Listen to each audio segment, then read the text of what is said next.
Сәлеметсіңдер ме балалар? Қазақ тілі 4-ші сабағымыз. Бүгінгі сабағымыздың тақырыбы адамзат үшін тілдің маңызы. Сабағымыздың мақсатымен таныс болайық. Мәтіннің стильдік ерекшеліктерін тану, оның ішінде біз лексиканың ауызекі сөйлеу және жазба стильдік айырмашылықтарын мәтіндер арқылы танып, ажырататын боламыз. Одан кейін орфографиялық норма, яғни қазақ тілінің дыбыстар жүйесін, үндестік заңын, емлелік ерекшеліктерін ескере отырып, орфографиялық нормаға сай жазуды үйренеміз. Сендерге мәтін алды сұрақ ұсынғым келіп отыр. Балалар, дұрыс сөйлеу, дұрыс жазу ережелі барын білесіңдер ме? Дұрыс сөйлемеу тіл тазалығына нұқсан келтіреді дегенді қалай ойлайсыңдар? Өз жауаптарыңды дұрыс жауаптық нұсқамен салыстырып көрейік. Тілімізде дұрыс сөйлеу, дұрыс жазу ережелері бар. Сөйлеген кезімізде тілімізде оғаш сөздерді пайдалану тіліміздің өсіп өркендеуіне өзінің кері әсерін тигізеді. Мысалы, балалар, сендер өздерің күнделікті өмірде пайдаланып жүрген окей, it's easy, привет, пока деген шетелдік сөздерді араластырып сөйлеу тіл тазалығына нұқсан келтіреді. Дұрыс сөйлемеу тіл тазалығына міндетті түрде нұқсан келтіреді. Балалар, бүгінгі сабағымыздың тілдік бағдары ілгерінгі ықпал, кейінгі ықпал және тоғыспалы ықпалдар туралы білетін боламыз. Ілгерінгі ықпал дегеніміз көрші дыбыстардың алдыңғысы соңғысын өзіне ұқсата әсер етуін атаймыз. Мысалы, тас тан, адам нан, көңіл ге. Ал кейінгі ықпал дегеніміз сөз бен қосымшаның жігінде немесе сөз бен сөздің аралығында кейінгі дыбыстардың алдыңғы дыбысқа әсер етуін атаймыз. Мысалы, теп деген сөзге біз қосымша жалғайтын болсақ, п дыбысы түсіп қалып, теу әп болады.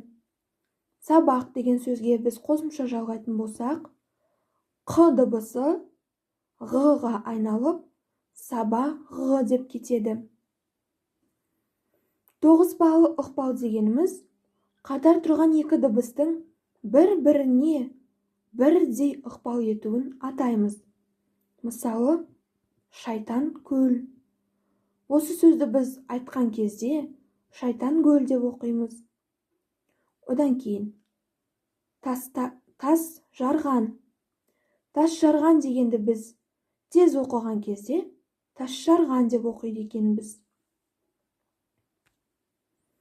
Ендеше балалар, бүгінгі жаңа тақырыбымыздың мәтінін бірге оқып, мәтіннен кейінгі берілетін сұрақтарға кері байланыс жасап, жауап берейік.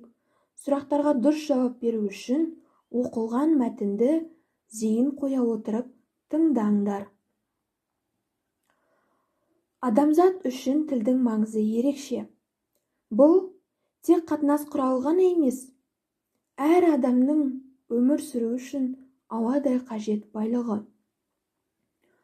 Жақында Жапония ғалымдарының Токио қаласындағы перзентханалардың бірінде ғылыми зерттеу жұмыстары жүргізілген екен.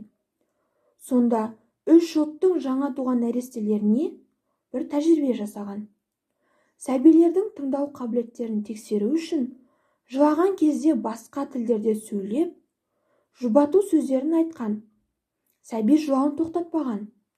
Ал олардың әрбірінің ана тілінде сөйлеген кезде нәрестелер жылауын саптайып, үнсіз қалған. Халқымыз бала тәрбиесі ананың құрсағында болған.